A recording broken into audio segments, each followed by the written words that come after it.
खबर में खुश आमदीद। मैं हूँ आपका होस्ट सईद काजी और मियां शाहिद साहब थोड़ी देर में हमारे साथ होंगे। हर कोई अपने तय नई नई थेरीज दे रहा है। आखिर ये ट्रंप क्या कर रहा है, इसे खुद भी पता है कि इसका ये क्या होने वाला है। रोज़ाना मैं इनके दारिए देखता हूँ, न्यूयॉर्क टाइम्स देख रहे हैं, वाशिंगटन पोस्ट देख रहे हैं। Everybody is trying to make some sense out of it. पहली खबर तो मैं ये दे दूं कि चीन बिल्कुल सामने आके खड़ा हो गया। उसने आज 1.9 ट्रिलियन डॉलर उसने रिलीज़ कर दिए हैं BYD के लिए, जिसने टेस्ला का खासा बेड़ा गर्क कर दिया है। एक तो ये अपनी जगह, मगर आखिर ये ऐसा क्यों हो रहा है और ये सब क्या है? क्योंकि अगर हम देखें तो ओवर द ईयर, अभी हम थोड़ी देर बाद आपको टाइम्स मैगजीन का एक टाइटल दिखाएंगे जो 2010 जून की इशाअत थी और उसकी सुर्खी बड़ी दिलचस्प थी और यूँ लगता है कि बड़ा प्रोफेटिक सुर्खी थी। आज वहीं ये मकाम उसी मकाम पर आप पहुँचे, मगर ये आज क्या हुआ इससे बड़ा समझना ज़रूरी है। अब आप कहाँ से चीज़ों को कहाँ देख रहे हैं इस पर बड़ा डिपेंड करता है। अगर तो आप अमेरिकी अवाम के नुक्ते नज़र से या आलमी अवाम के नुक्ते नज़र से देखें कि यहाँ क्या हुआ है, तो आपको चीज़ें मेरे ख्याल में ज़्यादा बेहतर अंदाज में समझ आएंगी। बात यह है कि जो अमेरिका बहादुर है, इसके जो अखराजात में आपको कुछ फिगर्स देता हूँ। अमेरिका रोज़ाना 2.6 अरब डॉलर सूद की मद में अदा करता है और इसके जो बजट में सबसे तेज़ी से बढ़ने वाले अखराजात में ये शामिल है। अगर ये इसी तरीके से कर्जा लेता रहे तो अगले 10 साल में इसका कर्जा जो कुछ 35.5 पौने 36 ट्रिलियन डॉलर है, ये डबल हो जाएगा। अब ये कहते हैं कि हम इससे निकले कैसे, मगर ये ऐसे हुआ क्यों? ये इसलिए हुआ कि जब आप अपने मुल्क में 8 बंदे ऐसे पैदा कर देते हैं जिनकी दौलत आधी अमेरिका से ज़्यादा होती है। और आम आदमी 1970s में अमेरिका के बारे में कहा जाता था कि 7, 5, 6 बंदों के ख़ानदान में एक आदमी अगर कमाने वाला था तो 6 आराम से रोटी खा लेते थे। आज हालत ये है कि 8 जो हैं वो कमा रहे हैं और भूखे रह रहे हैं। ये किसने किया? ये अखराजात क्यों आगे बढ़े? वो इसलिए कि अल्ले तलल्ले किए, ऊपर टैक्स छूट दी, नीचे लोगों पर टैक्स लगाया। हमारी भी यही कहानी है बाय द वे। इसको हम रिलेट करके ज़रा छोटे माइक्रोकॉस्मिक लेवल पे बताएंगे। इस पे बात करेंगे ईरान में आकर अपने न्यूक्लियर प्रोग्राम से क्या दस्तबरदार हो जाएगा। ये तो खुदकुशी है, वो खुदकुशी कर लेगा, इस पर हम बात करेंगे। और ये बड़ी दिलचस्प PIA क्यों मुनाफा बख्शदारा बन गया? अरे भाई ये क्या मौजूदा हुआ? हम अंदर की कहानी बताएंगे कि हम किस तरीके से मुनाफों को प्राइवेटाइज कर देते हैं, नुकसान को नेशनलाइज कर लेते हैं। इसके पीछे क्या कहानी है, इस पर बात होगी। और बानी PTI सिर्फ एस्टेब्लिशमेंट से बातचीत के लिए तैयार हैं, तो क्या वो कुछ गलत कर रहे हैं? इस पर बात करेंगे। मियाँ साहब आज कुछ ज़्यादा आप बोलिएगा, मेरा गला तो आपने देख ही लिया होगा। ये चीन और अमेरिका की लड़ाई, क्योंकि अब अमेरिका के मुकाबले में वो खड़ा हो गया है तन के जो चाइना है, और उसने भी तकरीबन उसी के लगभग 84% टैरिफ उसने अप कर दिए हैं। और अपनी जो कंपनीज हैं उनके लिए उन्होंने क्रेडिट लाइन खोल दी है। BYD को 1.9 ट्रिलियन डॉलर का क्रेडिट बैंकों ने दे दिया है कि बुरकस निकाल दो इसका, जो टेस्ला वगैरह या दीगर ये जो बिजली की गाड़ियां हैं। जी मियाँ साहब।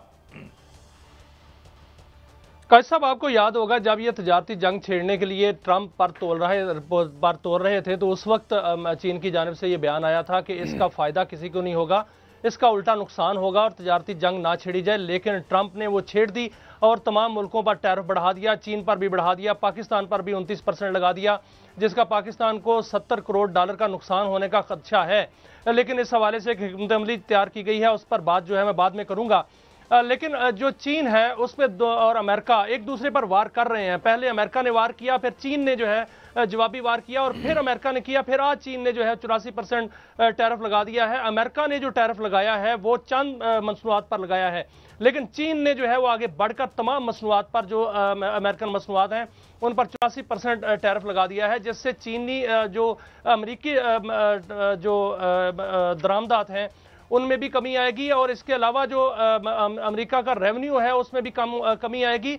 असल में अमेरिका ये चाह रहा था कि चीन भी घुटने टेक देता, जिस तरह कि यूरोप ने कहा कि हम पहले बातचीत करने को तैयार हैं, लेकिन फिर भी यूरोप भी खड़ा हो गया। उन्होंने पहले 0 रेट का कहा, फिर उन्होंने भी 15% के जो है वो धमकी दे दी है। उन्होंने कहा हम 15% टैरिफ लगा देंगे। और इसके अलावा 70 मालिक जो हैं, ट्रंप ये कह रहे हैं कि वो बातचीत करने को तैयार हैं, जिसमें ट्रंप का ये दावा है कि $2 अरब उनको रोजाना मिल रहे हैं। लेकिन ये गलत दावा है, क्योंकि वहां पर जो रिपोर्ट्स आ रही हैं वो बड़ी तशवीशनाक हैं कि अमेरिका के अंदर ना सिर्फ महंगाई बढ़ रही है बल्कि लोग जो है सड़कों पर आ रहे हैं, और जो ट्रंप है उसकी मकबूलियत भी कम हो गई है। इधर चीन ने मुकम्मल तौर पर मुकम्मल तैयारी के साथ जो है टैरिफ लगाया है, और 84% टैरिफ लगाकर उन्होंने अपनी तिजोरियों के मुंह भी खोल दिए हैं, अपनी कंपनियों को पैसा दे दिया है ताकि वो अपनी कंपनियां चीन की जो है वो माल तैयार करें और दीगर मंडियां जो है उनको तलाश करें और वहां पर अपना माल भेजें। यूरोप पर जो है वो चीन ने तवज्जो मरकूज कर ली है, रशिया में तवज्जो मरकूज कर ली है, पूरा मिडल ईस्ट जो है वो चीन ने तवज्जो मरकूज कर ली है, और उस मार्केट को कैप्चर करने के लिए वहां पर तजारती तौर पर अपना असर और सूख बढ़ाने के लिए वहां पर जो है वो मुकम्मल वफूद भी भेजे जा रहे हैं, और वहां पर मुकम्मल उन्होंने पहले भी तैयारी कर ली हुई थी। लेकिन इसका ज्यादा नुकसान जो है वो अमेरिका को होने वाला है। वो अच्छा मियां साहब, मैं एक नई थ्योरी जो न्यूयॉर्क टाइम्स ने आज दी है, मैं उसके बारे में बात, उसमें और वो कोई अपने वो कह रहे हैं जी कि हमने जिस तरह इससे पहले ये तजर्बा हो चुका है कि जी वो डॉलर अपना गिराना चाहता है खुद ही। ये न्यूयॉर्क टाइम्स में एक राय है, और इदारती सफ़े पे मेरे ख्याल में उनका मेन एडिटोरियल शायद आज का यही है। वो इसलिए कि जब ये इसके डॉलर गिर जाएगा तो यहाँ पर जो इसकी प्रोडक्ट्स हैं वो दुनिया में सस्ती हो जाएंगी। मगर सवाल ये है कि डॉलर की एक प्रेस्टीज भी है, और डॉलर की बुनियाद पे और रिज़र्व करेंसी होने की बुनियाद पे तो अमेरिका बहादुर खड़ा है आज। वरना आज अगर आप देखें तो उसकी मैन्युफैक्चरिंग जो है वो तो 14% रह गई है, जिसे हम रियल इकॉनमी कहते हैं। बाकी तो सारा सर्विस सेक्टर बन गया। यहाँ जिस तरह से सट्टा चला और पूरी दुनिया में सट्टा चला, भाई जब आप प्रॉपर्टी के सट्टे में, मिसाल के तौर पे मैं कल आपको ये फिगर कंफर्म कर दूंगा, करोड़ों मकान, कम से कम मिलियंस में जो मकान हैं अमेरिका में वो खाली पड़े हैं, और मिलियंस में ही लोग हैं जो सड़क पे सोते हैं। और वो जाहिर है मकान वहाँ इसलिए नहीं बनाया जाता कि रात को आप मौसमों की सख्ती से बच सकें, बल्कि वो प्रॉपर्टी के सट्टे में बेच के लोग माल कमाते हैं। यही हाल यूरोप का भी है, वो भी कल फिगर आपसे कंफर्म करेंगे।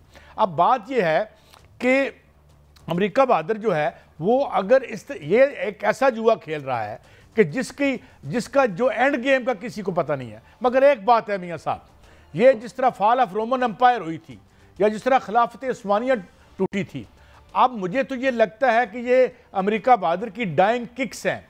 अब ये खबर भी आप देख रहे हैं, US to take back Panama canal from Chinese influence visiting Pentagon chief says. अच्छा भाई ले लो, चलो इसको भी ले लो।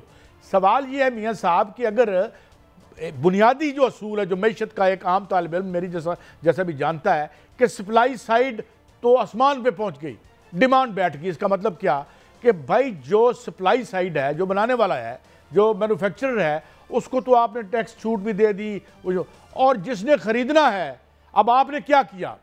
सबसे पहले जब बुरान आया 2008 में तो आपने क्या किया जी, या इससे पहले आपने क्या किया? 2008 का बुरान क्यों आया था? क्योंकि आपने क्रेडिट एक्सपेंशन की, जिससे मसनूई फैलाओ मंडी का, मिसाल के तौर पर जो पैसा मैंने 15 साल बाद कमाना था वो मुझे आपने बेच दिया। मैं जाके एक मशीन ले आया, गाड़ी, या मैं अपनी वॉशिंग मशीन ले आया और काम चलता रहा। ये काम वक्त से उड़ा 2008 में, जिसे सब प्राइम लोन क्राइसिस कहते हैं, जब लेमन ब्रदर गिर गया, जब आपकी फैनी माई और फ्रेडी मैक, दोस्त, ये अजीब से नाम है वैसे, ये दो बहुत बड़ी जो हाउसिंग कंपनियां गिरी, तो आपने क्या किया? अच्छा ये मैं थोड़ा सा आपको बता दूं कि 2010 का पर्चा मुझे याद आ रहा था और आज मैंने इसको गूगल किया तो ये निकल आया। ये 2010 जून में उसने लिखा था, the broken states of America. ये हम नहीं कह रहे, ये टाइम है और बहुत बड़ा उनका मैगजीन है, और ये गाड़ी की नंबर प्लेट उन्होंने उसको ट्विस्ट किया हुआ है कि स्टेट जो है वो बैंकरप्ट। तो मियां साहब ट्रंप का एक बयान, आपको ट्रंप का एक बयान जो है वो आपको याद आता होगा। उन्होंने कहा था कि हम ड्रिलिंग करेंगे और वहां से तेल निकालेंगे, बहुत ज्यादा तेल निकलेगा और गैस निकलेगी, बेचेंगे। अब WTO की मार्केट जो है वो इतनी गिर गई है कि आज फिर 3% जो है वो गिर गई है, और 13% जो है वो गिर चुकी है WTO की मार्केट। मियां साहब तो तेल जो है वो निकल, मियां साहब एक बात मुकम्मल कर दूं। अब क्रेडिट एक्सपेंशन की लिमिट आती है तो करते क्या है? करते ये हैं कि जब लेमन ब्रदर गिरता है, ये फैनी माई फ्रेडी मैक गिर जाता है, बैंक गिर जाते हैं, तो ये आवाम के पैसे से जो निजी कारोबार हैं उनको बचाते हैं, नोट छापना शुरू करते हैं, जिसे क्वांटिटेटिव ईजिंग कहते हैं। बड़े बड़े नाम रख लेते हैं, नोट छापी जाओ और इनको देते जाओ, जहां से फिर वो ज़ॉम्बी कंपनीज बनती हैं। ज़ॉम्बी कंपनीज क्या थी? इन्होंने कहा कि जो छोटे इदारे हैं उनको कहा कि यार बंदे निकालो मत, पूरा निज़ाम नीचे गिर जाए, हम आपको पैसे देते हैं, जो आपके जो ये सैलरी रोल्स हैं इनको पैसे देते रहो, तो ये बचाते हैं। उसके नतीजे में अमेरिका का कर्जा कहाँ का कहाँ पहुँच जाता है। अब ये यहाँ आन पहुँचे हैं, यहाँ अब इन्हें डर है कि ये कर्जा सस्टेनेबल ही नहीं है। आज पूरा अमेरिका बहादुर अगर आप छाबे पे रख के बेच दें तो 33 से 34 ट्रिलियन डॉलर का है, और इसकी ऊपर जो कर्जा है वो 35.5 ट्रिलियन डॉलर का है। तो अब आप इससे कैसे निकलेंगे? तो ये आग से आग बुझा रहे हैं मियां साहब, ये सारी चीजें। अब देखें इस सिस्टम को। असल में ट्रंप को समझ नहीं लग रही कि उसने कर क्या दिया है। काजी साहब, असल में ट्रंप जो है वो देखने में अभी कुछ उनको समझ आएगी शायद, तो उस वक्त गुजर चुका होगा। जो तेल की कीमतें हैं वो WTO की मार्केट गिर गई है, वो कहां से तेल जो है वो अमेरिका से निकलना था, उसके बाद जो है पैसे आने थे और अमेरिका ने अजीम तर अमेरिका बन जाना था, वो भी दरे का दरा रह गया। इस तरफ जो है चीन जो है वो अमेरिका को ब्लीड कर रहा है, वहां पर अमेरिका जो इकॉनमी है वो उसको बिल्कुल गिरा रहा है। वो इस तरह के उन्होंने अमेरिकन जो ट्रेजरी बॉन्ड्स हैं वो बेचने शुरू कर दिए हैं। ऐसी स्ट्रेटजी के साथ चीन आया है कि उसमें अमेरिकन जो सरमायाकार हैं उनके होश उड़ गए, उनको मालूम हो रहा है कि उनके साथ क्या हो रहा है, लेकिन ट्रंप जो है वो फिलहाल नहीं समझ रहा। ट्रंप गालियों पर आ गया है। ट्रंप जो है वो ऐसी खबर मैं भी बता दूं, कि वहां हम यहाँ पर जो है हम बता नहीं सकते। हम अच्छी खबर, अगर हम 7 करोड़ डॉलर या 70 करोड़ डॉलर का हमें अगर नुकसान भी होता है, मुझे ये लगता है कि हम एक बेनिफिशरी भी होंगे। आयल अब अमेरिका में जो कारों की कीमत में 4,000 से 12,000 डॉलर का इजाफा होगा, लोग गाड़ियां नहीं खरीदेंगे। ऑलरेडी लोगों की रियल वेज जो है वो गिर चुकी है, बहुत गिर चुकी है, वो खाने पीने से आवाज़ार हैं। इवन आप बरतानिया में अगर देखें तो बरतानिया में होमलेस लोगों की तादाद में पिछले दिनों 14% इजाफा रिकॉर्ड हुआ है। वहाँ एक नई इस्तिलाह आ गई है कि जनाब ईट और हीट, या रोटी खा लो या सर्दी में जो है वो घर को गर्म कर लो। तो मुझे लगता है कि अगर तेल की कीमतें नीचे आती हैं तो हमारी इंपोर्ट ऑलमोस्ट 30% जो है वो ये पेट्रोलियम प्रोडक्ट्स की है। तो हो सकता है कि हमें जो नुकसान होगा एक्सपोर्ट में या टैरिफ की बुनियाद में, वो मुमकिन है तेल की कीमतें कम होने से हमारा वो ऑफ सेट भी हो जाए। वैसे भी we are no big player, मुझे लगता है जितना बड़ा बिग प्लेयर है। मैं यही बात कर रहा था उस वक्त कि ये हम खबर देंगे, क्योंकि अगर 70 करोड़ डॉलर का खदशा है हमारे नुकसान को, लेकिन हुकूमत ने एक स्ट्रेटजी तैयार कर ली है। और आज वज़ीर आज़म के ज़ेर सदारत इजलास हुआ है जिसमें फैसला किया गया है कि वज़ीर ख़जाना और वज़ीर तजारत और बहुत से सरमायाकार जो हैं वो अमेरिका जाएंगे, वहाँ पर बातचीत करेंगे। और ये तजवीज़ दी गई है कि जो टैरिफ हमारा दरामदात का है उसको कम किया जाएगा, ताकि उन अमेरिकन टैरिफ जो है वो कम हो जाए और हम उस सतह पर आ जाएं कि इंडिया जो है वो अगर दरामदात करता है टेक्सटाइल की तो हम उसके बराबर आ जाएं। और जो वहाँ पर बांग्लादेश है उनका टैरिफ पहले ही ज़्यादा है, तो इसलिए हमने स्ट्रेटजी तो इसकी तैयार कर ली है। और जो आपने बात की सब तेल की, 13% जो है खाम तेल की कीमतें गिर चुकी हैं और जिसका फायदा जो है पाकिस्तान में ही होगा। 16 अप्रैल को जो नई कीमतों का ऐलान होगा उसमें बड़ी जो कमी होने का इम्कान है। एक ब्रेक पाकिस्तान को फायदा है इसका, पाकिस्तान को तो। मुझे एक फौरी ब्रेक लेने के लिए कहा जा रहा है, वापस आएंगे तो हम ये करते हैं कि जाहिर है हमें तो कुछ थोड़ी सी विंडफॉल भी हो जाएगी, क्योंकि हम कौन से दुनिया के बड़े एक्सपोर्टर हैं।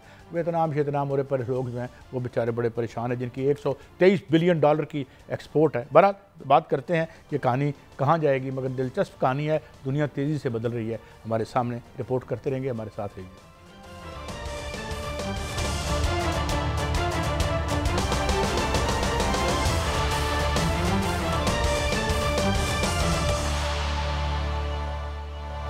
Welcome back. मियां साहब, हमने तारीख में ये देखा है, और अगर हालिया तारीख में बहुत पीछे ना भी जाएं तो जंगें और कसाद बाजारी जो है ये हाथ में हाथ डाले एक ही वक्त में, कहते हैं ना मुसीबत अकेले नहीं आती। जिस तरह 1929 का जो रिसेशन था या ग्रेट डिप्रेशन जिसे कहते हैं, उसके बाद दूसरी आलमी जंग लगी, मगर इसके साथ आलमी इनकलाबात भी हुए। यानी इन्हीं अदवार में हमने देखा कि जो बड़े इनकलाबात हुए वो पहली जंग अजीम के बाद हुए, 1914 वाली जो जंग अजीम थी, उसके बाद हमने सोवियत रेवोल्यूशन देखा और बहुत सी हमने तहरीकें फूटती हुई देखी, क्योंकि लोग फिर अल्टरनेटिव्स के लिए भागते हैं और देखते हैं। अच्छा, अब इस पर भी मैं एक बात रह गई कि ट्रंप साहब की ज़बान माशाल्लाह कुछ बड़ी काबिल रश्क नहीं रही कि जी लोग मेरी अब खुशामद के लिए जो इंतहाई यानी फोशगोई की हदों को टच करने वाले लफ्ज़ हैं कि ये लोग मेरी इस तरह से खुशामद कर रहे हैं। हालांकि अगर कोई खुशामद नहीं कर रहा तो मेरा नहीं ख्याल कि रशिया खुशामद कर रहा है कि तुम टैरिफ नीचे कर लो, ऊपर कर लो, न चाइना कर रहा है। हाँ, अलबत्ता उसकी जो तोफैली रियासतें थी वो शायद कर रही हैं और उनको फ़र्क पड़े। बहरहाल इस तरफ आते हैं। अब एक और जो जिसे हम हौसीज़ कहते हैं या हौतीज़ कहते हैं, उन्होंने उन पर आज फिर उन पर अमेरिका ने जवाबी हमला किया। कल उन्होंने हमले किए थे और उन्होंने ये दावा भी किया था, और मेरा ख्याल में ये दावा इसलिए दुरुस्त लगता है कि आज जवाबी कार्रवाई अमेरिका को करनी पड़ी, और वो जो उन्होंने तल अवीव में एक मिलिट्री टारगेट को स्ट्राइक किया था। अब वो ये कह रहे हैं, हौतीज़ ये कह रहे हैं, ये नेतान्याहू साहब की खबर है, Netanyahu urges Trump to blow up Iran's nuclear facilities. You know what crazy people have come on the hem of affairs। यानी इसका दिमाग ख़राब है। मुझे ये बताएं कि यानी इसमें किसी की फतह नहीं है। ये इसकी जो जिसे आप न्यूक्लियर विंटर कहते हैं, यानी ये भी मनाज़िर में आपकी खिदमत में अर्ज़ कर दूँ, किसी किस्म का हादसाती या शऊरी हमला जो है उसके बाद ये सियारा लिवेबल ही नहीं रहेगा, जिसे कहते हैं ना इनहेबिटेबल हो जाएगा। इस पर कोई नहीं रह सकेगा, कोई इजरायली भी यहाँ नहीं रह सकेगा। बल्कि इस किस्म के वाक़यात में कहा जाता है कि सबसे खुश नसीब लोग वो होते हैं जो न्यूक्लियर हमले में सबसे पहले मर जाते हैं, जिस तरह नागासाकी में हुआ, जिस तरह हिरोशिमा में हुआ।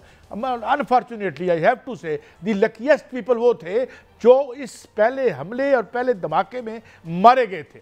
यानी इसकी जो इतना हॉरेबल है कि अगर एक और दूर तक अगर आप पर डायरेक्ट असरात नहीं भी आते तो सिर्फ लाइट इतनी होती है कि अगर आपने आंखें बंद कर रखी हों तो आपकी बिनाई चली जाती है। And then the misery follows, बीमारियां, स्किन डिजीज़, ये पेरिफेरी के लोग हैं, ये दूर के लोग हैं। अच्छा, फिर उसके बाद जिस तरीके से बताया गया कि ईरान की न्यूक्लियर फैसिलिटीज़ अगर आप तबाह करते हैं तो ये पूरा रीजन जो है और इस रीजन का जितना पानी है ये काबिल इस्तेमाल नहीं रहेगा, ये कतर के वज़ीर आज़म ने कहा है। तो I don't know how these crazy people and up in the corridors of power. मियाँ साहब, मैं हैरान हूँ कि क्या सिर्फ इस पागलपन और इन पागलों का रास्ता इक़्तिदार के दरवाजे इनके लिए खुलते हैं कि इन्हें ना इंसानियत का पता है, अपने 4 टके का लालच, उसको सिर्फ ये डर है कि मैं इक़्तिदार से उतरा तो मैं जेल में चला जाऊंगा, क्योंकि उसे पता है वो एक फ्रॉडी है, उसे पता है उसने रिश्वत ली हुई है। जिसमें नेतान्याहू की बात कर रहा हूँ, कोई खुद अपनी तरफ इशारा ना समझ ले भाई, मैं नेतान्याहू की बात कर रहा हूँ। जी मियाँ साहब, तो अब ये कोई बात है। और सेकेंडली एक और बात भी आज कही है इसने, एक और इंडियन रसाला गालबन, अभी नाम याद आ जाता है उसका, उसने कहा है कि जो कुछ इस वक्त कर रहा है ये ट्रंप, ये बेसिकली एक नई इस्तिलाह आ गई है कि ये माशी न्यूक्लियर हमला, उसने हर मुल्क पर एक माशी न्यूक्लियर हमला कर दिया है ये, और जाहिर है। अच्छा, ये अब अगर आप देखें कि your oil will not remain, Yemen makes direct threat to Saudi Arabia as US strikes targets Houthis. अच्छा, will Riyadh react to it, अच्छा अब ये देखें, अब रेड सी है, अब रेड सी में अगर एक भी बड़ा जहाज़ जो है जो कि तेल लेके जा रहा है, अल्लाह ना करे ऐसा हो कि वो अब हिट हो जाता है, तो और ये जो सप्लाई लाइन है ये बंद हो जाती है, तो मियाँ साहब आप सोच सकते हैं दुनिया में क्या होगा और ये कसाद बाजारी क्या रंग लेके आएगी। तो आई डोंट नो कैसे, how can we get rid of these crazy people कि इस दुनिया में पहले कौन से हम बड़े माशाल्लाह एक आला ज़िंदगी बसर कर रहे थे, इस सैयारे को हमने इस कायनात का गटर बना दिया है। ये वाहिद नोन सैयारा है जो यहाँ से हवा में शफाफ कायनात में यहाँ से गंदगी भेजता है, ऊपर ओजोन लेयर फाड़ के यहाँ से जो है वो जा रही है। तो मियाँ साहब, ये दिल के कल वाली बात है, दिल के फपोले हैं, लेकिन दुआ ही है और उम्मीद है कि शायद these crazy people will be kept in control और ये इस तरफ नहीं जाएंगे। मगर कोई उम्मीद लगती है आपको मियाँ साहब? काजी साहब देखें, जो नेतान्याहू है और ट्रंप, मैं इन दोनों की बात कर रहा हूँ, मैं अमेरिकन अवाम की बात नहीं कर रहा। ये दोनों जो है इनका मकसद कुछ और है। इनका मकसद ये नहीं है नेतान्याहू का कि वो अपने इक़्तिदार को तूल दे या कुछ चंद तकों के लिए वो जंग लड़ रहा है। उसका जो मकसद है वो ग्रेटर इसराइल है। उसका मकसद देखें इन्होंने कैसा जाल फैलाया है, वहाँ से अमेरिका पूरे का पूरा असला, उस तरह का मोहलिक और जदीद तरीन असला जो है उसने रेड सी में पहुँचा दिया है। दूसरी जानिब गज़ा को तबाह कर दिया गया है। आगे जो है वो चीन जो इसराइल जो है वो बढ़ रहा है। इसका मतलब ये नहीं है कि वो वहां तक रुकेगा, वो आगे बढ़ेगा, वो आगे बढ़ता जाएगा, आगे बढ़ने का उनका इरादा है। उनके सामने सिर्फ एक रुकावट है, वो है 2 एटमी कुव्वतें। एक है ईरान की एटमी कुव्वत जो वो बन रहा है, जिसको वो हर सूरत ख़त्म करना चाह रहा है, और दूसरी एटमी कुव्वत है पाकिस्तान। पाकिस्तान की जानिब से वो नहीं बढ़ सकता, क्योंकि यहाँ पर जो है वो उनको पता है कि अगर कोई ऐसी जसारत की तो मुंह तोड़ नहीं बल्कि इजराइल ख़त्म जवाब आएगा। तो फिर इसलिए वो ईरान के हर सूरत जो है वो उस असले को ख़त्म करना चाहता है जो कि वो उनके मुताबिक कि वो उनके पास एटमी असला है। वो हर सूरत उसको इसलिए ख़त्म करना चाहता है कि अगर ईरान के पास ये चीज़ें मौजूद होंगी तो उसको कोई भी इस्तेमाल कर सकता है, यमन भी इस्तेमाल हौती जो है इस्तेमाल कर सकते हैं, ईरान कहीं भी इस्तेमाल कर सकता है। तो इसलिए वो चाह रहा है कि इसको बिल्कुल असला लेस बनाकर जो है वो अपने मकासद पूरे करे। वो गज़ा की पट्टी पे आएगा, इसमें कोई शक नहीं कि गज़ा की पट्टी पे वो जाने वाला है, वो मगरबी पट्टी पे कायद साहब। और उसके बाद जो है वो सीरिया में वो अपने हमले जो है वो बढ़ाएगा, और साथ साथ ट्रंप जो है वो इस तरफ जो उन्हें असले का डिपो बना दिया है, अगर वो वहाँ पर जो है वो कार्रवाइयाँ होती हैं तो ऑयल सप्लाई बंद हो जाती है, तो पूरी दुनिया का ऑयल जो है वो सप्लाई ख़त्म हो जाएगी। फिर पूरी दुनिया ना सिर्फ कसाद बाजारी में नहीं, यकदम जो है वो जो आप कह रहे हैं सर कि उसने तजारती एटमी हमला किया है, इसमें कोई शक नहीं कि उसने तजारती एटमी हमला किया है। लेकिन जो अमेरिकन अवाम है वो ट्रंप के साथ अब नहीं है, सिर्फ ट्रंप और नेतन्याहू का ये मंसूबा है, क्योंकि हर सूरत वो कामयाब करना चाहते हैं, लेकिन वो कामयाब होता हुआ नजर नहीं आ रहा। मियाँ साहब, मैं एक और भी प्रिडिक्शन कर दूँ और तनाज़र दे दूँ। गलत हो जाते हैं इंसानों के तनाज़र, क्योंकि इंसान को गैब का इल्म तो नहीं है, मगर डायलेक्टिक्स के हवाले से अगर हम बात करें तो एक और अरब स्प्रिंग होगी यहाँ पे। अब ये इन्होंने सीरिया किया, ये they are testing the patience of the people of Gulf या ये जो मिडल ईस्ट है। ये जितनी ये यहाँ पे ये इन हुक्मरानों को रात को इसलिए नींद भी नहीं आती कि अगर इस तरह का इन्होंने एडवेंचर किया तो यहाँ पर जो लोग बैठे हुए हैं वो फिर इस तरह करेंगे। आपको याद होगा ट्यूनिस में क्या हुआ था, वो जहाज़ में सोना शोना ले के भाग गया था अपनी एहलिया के साथ, क्या नाम था, आबदीन नाम था उसका, जैनुल आबदीन इस तरह का नाम था ना, वो जो गायब हो गए थे। जिस तरह यहाँ अफ़गानिस्तान से भागे थे, क्या नाम है उनका, जहाज़ में डॉलर लेके जो सदर थे आखिरी माशाल्लाह, जिसके बाद गनी साहब क्या नाम था उनका। बल्कि एक खबर ये भी आई थी कि कुछ डॉलरों की पेटियां नीचे छोड़नी पड़ी थी, जहाज में जगह नहीं थी। तो ये इस किस्म का सिलसिला अजीब सा चल रहा है दुनिया में। मगर ये कि एक तो बात ये है, दूसरी बात ये कि दुनिया को कब्रिस्तान बना के उसके प्लाट बना के बेचने हैं बाद में। अगर आप ये न्यूक्लियर करते, इस तरह से थ्रेट करते, जिस तरह आपने एक उस जजीरे में अपना मिलिट्री बिल्डअप कर रखा है, और ईरान को आप, और ईरान में अगर बुरा भला, अच्छा बुरा, डर्टी क्लीन एक बम पड़ा हुआ है, और आप अगर बंकर बस्टर वहाँ मारते हैं और बंकर बस्टर से एक नेचुरल डिज़ास्टर पैदा होता है, तो ये तो पूरा रीजन किधर जाएगा, आप किधर जाएंगे, आप कहाँ रहेंगे, कब्रिस्तान पे हुकूमत करनी है आपने।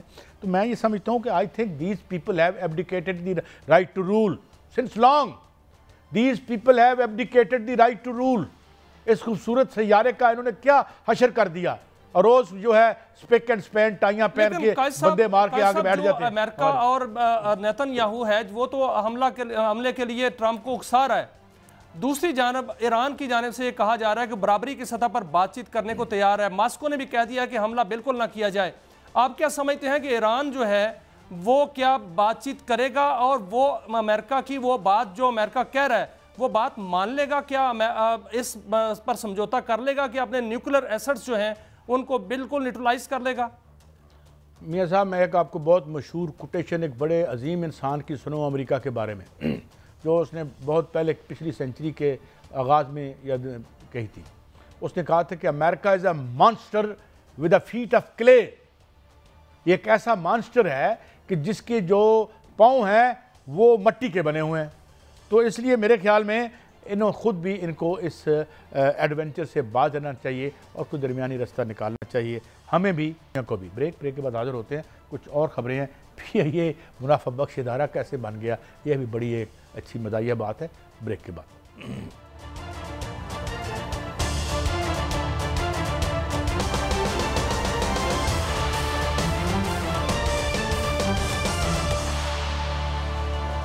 Welcome back. नाज़रीन, मैं अभी देख रहा था, जब रन डाउन देख रहा था, PIA मुनाफा बख्श हो बिल्कुल होगी, और पहली दफ़ा उसने मुनाफा पोस्ट कर दिया। मगर कैसे हुआ ये कि इसका जितना लॉसेस थे, एक्यूमुलेटेड लॉसेस थे, उनको सरकारी किताबों में डाल दिया। यानी इसके नुकसान को सरकार ने नेशनलाइज कर लिया।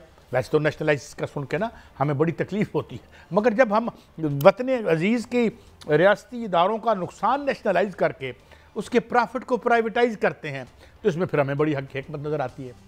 अब क्या होगा, पिछली दफ़ा जब ये प्राइवेटाइज करने की बात हुई तो उस वक्त मैदान में पीपल्स पार्टी के हमारे दोस्त चौधरी मंजूर साहब आ गए थे। उन्होंने कहा था कि भाई कौन है, पता कराएं ये केड़ी पार्टी है।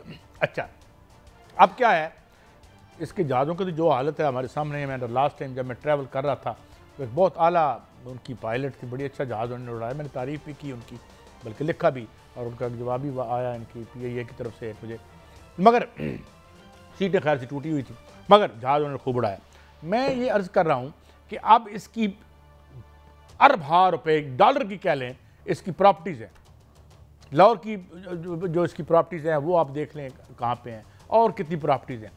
तो अब ये माशाल्लाह हम प्राइवेटाइज़ कर देंगे, क्योंकि हमने IMF से भी वादा कर लिया है, और IMF से वादा ना भी हो तब भी ये हमारा सबसे फेवरेट। आपको याद है ना, एक बैंक जब हुआ था तो हम तो नहीं कह रहे थे, अखबारों ने लिखा था कि भाई इतने का बैंक बिक गया। पुरानी बात है, 20-25 साल पुरानी, कि जनाब इतने पैसों से ज़्यादा तो इसके अंदर इसका फर्नीचर था। और वो मैं भले से आदमी हैं, उन्होंने एक दफ़ा हमसे रब्ते भी कोशिश की, मगर चोरी तो थी उस वक्त हुई। अब मैं 2 दहाइयाँ पुरानी बात कर रहा हूँ। तो ये मुनाफा है। मुनाफा ये है कि नुकसान को नेशनलाइज कर लिया है।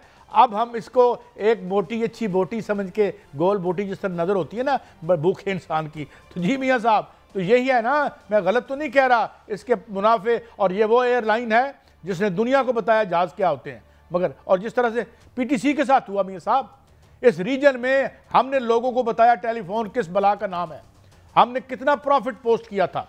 जनरल कयूम मुस्लिम लीग नून के सेनेटर मेरे ग्राइन जो हैं, जो उन्होंने स्टील मिल का जो प्रॉफिट पोस्ट किया था, पता कराएं कि स्टील मिल की गैस किसने बंद की थी। कौन धकेलता है इन कौमी असासों को पहले नुकसान में और फिर मंडी में आके व्यापारी बन के इनकी बोरियां लगती हैं। जी मियाँ साहब, हजूर। कैसा बड़ी दिलचस्प कहानी है PIA की। आपको याद होगा जब इसकी प्राइवेटाइजेशन हो रही थी तो उस पर उस वक्त बताया गया था कि 830 अरब रुपए का नुकसान जो है वो PIA कर चुकी है, और 830 अरब रुपए एक होल्डिंग कंपनी बनाई गई, उसके जिम्मे डाले गए, और फिर जो है बोली लगाई गई। बोली 10 अरब की लगी, और इसके बाद PIA जो है वो निजकारी उसकी रह गई और वो बच गई बल्कि। और अब आज खबर ये आई है कि PIA ने 2024 में उस निजकारी के बाद जो प्रॉफिट कमाया है वो 26.2 अरब रुपए का प्रॉफिट कमाया है। लेकिन ये 2003 से लेकर अब तक जो है ये नुकसान करती आई है। 2015 से लेकर 2024 तक इसने 500 अरब रुपए का नुकसान किया। सालाना 100 अरब रुपए का नुकसान जो है वो PIA का था। और PIA को जो उसका नुकसान था वो बिल्कुल आप ठीक कह रहे हैं कि उसको नेशनलाइज करके उसको बिल्कुल जीरो पर लाकर जो है वो अब उसको प्रॉफिट जो है वो आप और मैं देंगे ना, जो कि एक बहुत बड़ी कारकर्दगी बताई जाती है। और ये जो नुकसान है जो नेशनलाइज हुआ है ये तो मेरे और आपके टैक्सेस से पे करेंगे हम। जिस तरह से, हाँ खबर मियाँ साहब ये खबर ना भूलिएगा, दूसरी भी याद रखिएगा। आज 18 बैंकों से हमने 1275 अरब रुपया 10.5 इस पे हमने बात करनी है। ये हम IPPs की खिदमत में पेश कर देंगे माशाल्लाह, जो आपने हमें अंधेरे बख्शे हैं। तो और जो डी इंडस्ट्रियलाइजेशन आपकी वजह से हुई है उसका कोई नाम तो आपको मिलना चाहिए। ये स्टोरी बाद में करेंगे मियाँ साहब, आप बात मुकम्मल करें। लेकिन कायद साहब जो PIA है ये इदारा गलत नहीं है। PIA बड़ा प्रॉफिटेबल इदारा बन सकता है। आप देखें यूरोप की फ़्लाइट्स खुली हैं तो मेरे इल्म में आज सुबह आया कि फ़्रांस के लिए अगले 6 माह की जो नशिस्तें हैं, जो सीटें हैं वो बुक हैं, वहाँ पर टिकट ही नहीं मिल रहा। तो PIA की डायरेक्ट फ़्लाइट जाती है, इससे प्रॉफिट कमाया जा सकता है। इसकी बिल्कुल लाजवाब सर्विस है, कमाल जो है वो लोग हैं। लेकिन मगर इसके रूल्स किसने बेचे थे? लेकिन गुलाम सरवर साहब जो हैं उन्होंने जो हमला किया था PIA पे, उसके बाद कायद साहब PIA बिल्कुल खसारे में नहीं, बिल्कुल बैठ गया था। और हमारे जितने भी रूट्स थे यूरोप के दीगर ममालिक वो बंद हो गए थे, अब वो खुलने शुरू हो गए हैं। और अगर ये खुलते हैं और अदारा जाती जो इस्लाहात हैं वो जारी रहती हैं उसके अखराजात कम होते हैं और उसके जो है वो जो स्टाफ है, ओवर स्टाफिंग वो खत्म होती है, तो पीआईए इसमें कोई शक नहीं कि मुनाफा कमा सकता है। पॉलिसी दी किसने थी इतना मियां मुनाफा साहब? कमा सकता है कि कोई एयरलाइंस इतना मुनाफा नहीं कमा सकती। मियां साहब, ये ओपन स्काई पॉलिसी थी ना, जिसके बदले जो हमारे मुनाफा बख्श रूट थे इनको किसने बेचा था बाजार में जाके? देखें, पीआईए उस वक्त तक तो मुनाफे में था। जो ये ओपन स्काई पॉलिसी जो आई, उसके बाद आपने जो है मुनाफा बख्श रूट्स जो है वो दूसरी एमिरेट्स को उन्होंने तो नहीं दिया हमें भाई। तो ये अगर दिए तो मुझे करेक्ट कर दीजिएगा। तो उसके बाद ये नुकसान में हमने धकेला ना इसको। मियां साहब, आज भी एमिरेट्स जो है वो सरकार के पास है। बिल्कुल कायद साहब, उसके बाद ये 2003 के बाद ये नुकसान में आई है पीआईए, और अभी तक इसका 2024 तक नुकसान ही नुकसान होता रहा है। वो मुझे याद आती होती है वज़ीर आज़म की बात, ये कि एक ही हुकूमत का नहीं किया जा रहा, ये सब हुकूमतों का किया जा रहा है। और 2003 के बाद तो 2 दफ़ा आए हैं मुस्लिम लीग नून वाले, या 3 दफ़ा आए हैं सर? अल्लाह जाने, अब तो गिनते हुए भी खौफ आता है। लेकिन अच्छा, अब मियां साहब एक और बात देखें कि अब 1275 अरब रुपया, आज मेरे ख्याल में ये खबर छपी हुई है कि हम लेंगे कुछ 10.5 से 11% प्लस काइबर कहते हैं उसको, और फिर हम वो रकम प्लेट में रख के पेश कर देंगे जनाब हम IPPs को, क्योंकि 2400 अरब रुपए का 2400 अरब रुपए का जो है वो गर्दिशी कर्जा है।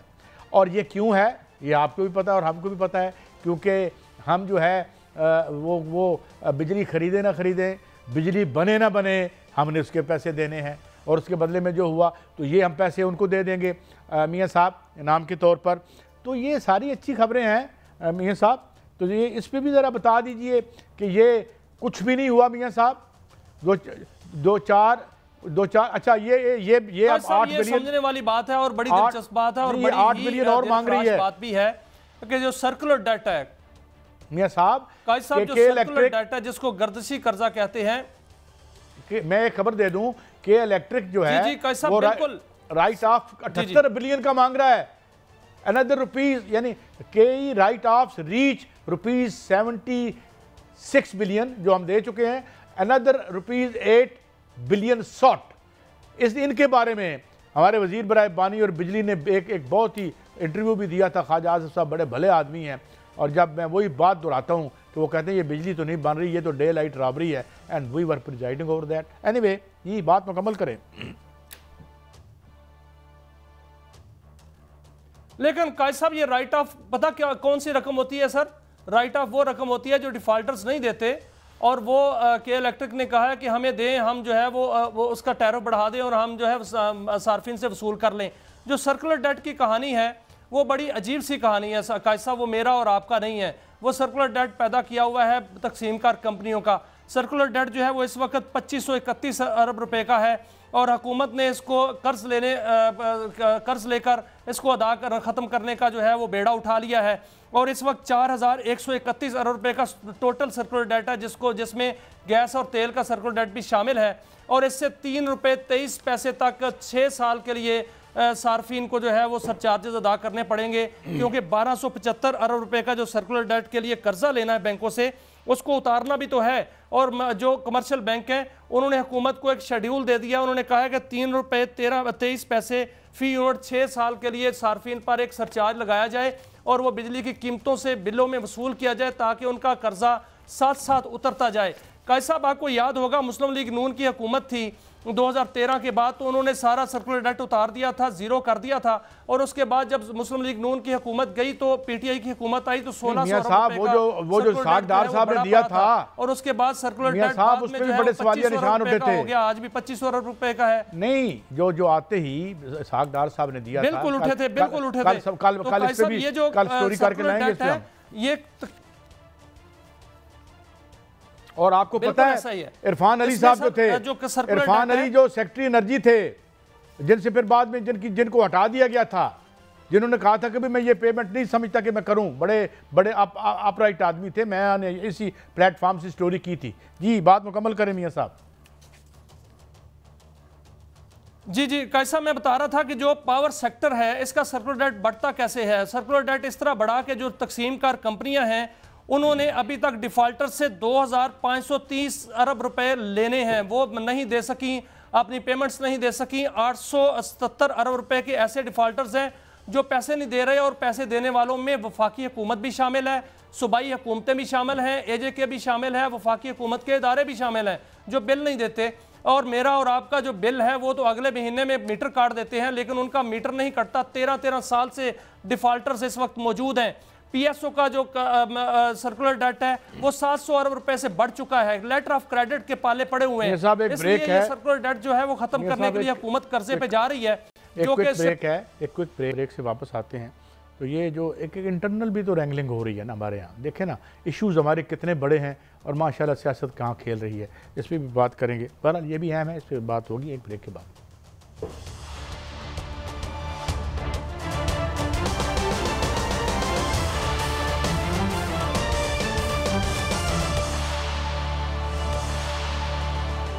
Welcome back.